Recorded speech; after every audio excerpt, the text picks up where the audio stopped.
ये बनेंगे या बनाएंगे प्रधानमंत्री। कभी कभी मुझे हंसी आती है कि जो उठना है, बैठना है या चलना है, ये तय नहीं कर पाते हैं और ये बनने जा रहे हैं देश के प्रधानमंत्री।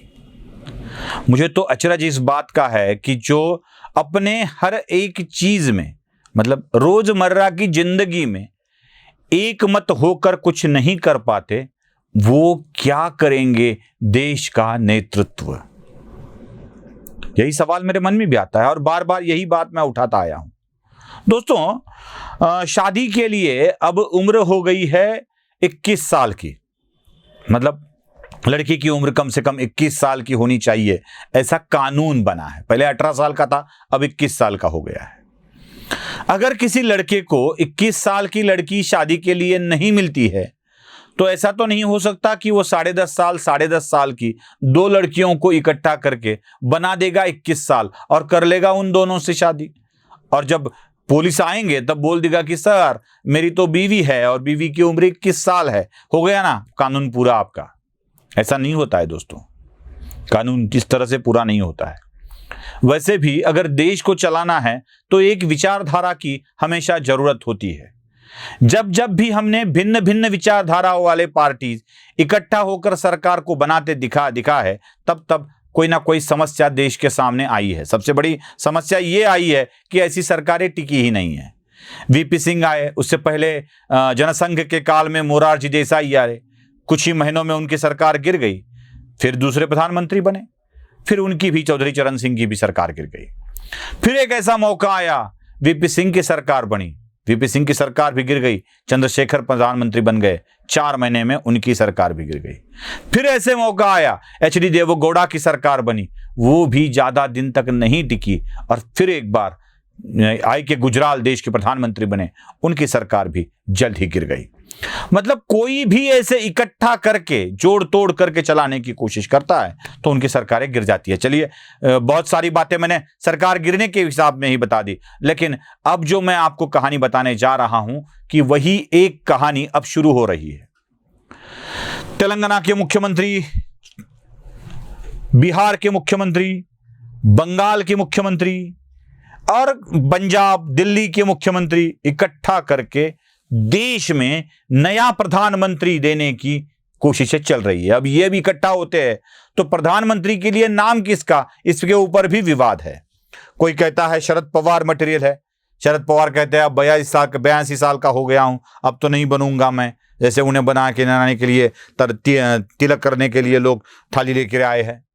उसके बाद नीतीश कुमार का नंबर आया, ममता बनर्जी का नंबर आया, हर एक का नंबर आ रहा है। तेलंगाना के मुख्यमंत्री तो महाराष्ट्र में अपनी सरकार की विज्ञापन छपवा रहे हैं। लेकिन जब ये इकट्ठा हो जाते हैं तब इनकी आपस में नहीं बनती है। आपने देखा होगा कि जब शरद पवार ने कांग्रेस का उम्मीदवार उपराष्ट्रपति पद के लिए घोषित किया था तो उसको न समर्थन दिया था ममता बनर्जी ने, न उसको मतदान किया था। मतलब शरद पवार के उम्मीदवार को यह नहीं मानती है। इसके साथ साथ जब तेलंगाना के मुख्यमंत्री महाराष्ट्र में आए थे तो उन्हें संजय राउत ने नो क्वेश्चन आंसर कहकर उठा दिया था। अब इनको महाराष्ट्र में भी पत्रकारों से भी बात करने नहीं दी जा रही थी। अब जो घटना घटी है बिहार और तेलंगाना के मुख्यमंत्री के साथ, वो आपको दिखाना मुझे आवश्यक हो गया है। देख लीजिए। 10 मिनट हो गया, मैंने बता दिया, मैंने उनका नाम लिया तो आप बैठ जाइए। अब चलिए रे, धूप उठ गई आप इसके चक्कर में मत करेंगे।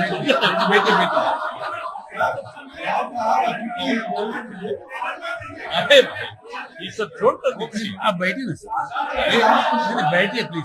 सबके बारे में कह रहे हैं कि सबको हम लोग यूनाइट करने की कोशिश करेंगे। जी बैठिए ना। हाँ हो गया, चलिए ना, छोड़िए जी। अरे बैठिए ना सर, चलिए ना, बैठिए पॉलिसी बता रहे। नहीं सब बैठिए ना। देख लिया आपने, कितनी बार ये बैठिए कह रहे हैं, कितनी बार ये उठिए कह रहे हैं।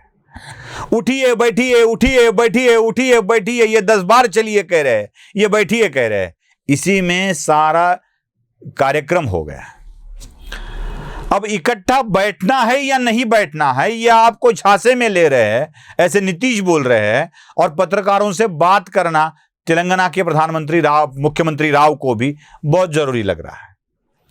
अब ये चलना है या बैठना है, ये तय नहीं कर पा रहे हैं, और ये बनने जा रहे हैं देश के प्रधानमंत्री, या ये बनाने जा रहे हैं देश का प्रधानमंत्री। ऐसी विसंगति आपस में हो तो बनाना बिगाड़ना होता ही नहीं है। कुछ होगा तो बस बिगाड़ना ही होगा। अब बनाना है या बिगाड़ना है, ये इनके हाथ में जरूर है, लेकिन इनको प्रधानमंत्री बनने देना है या नहीं देना है, यह आपके हाथ में है। तो आप ही तय कर लीजिए। पसंद आए तो वीडियो को लाइक, शेयर, सब्सक्राइब जरूर कीजिए। धन्यवाद।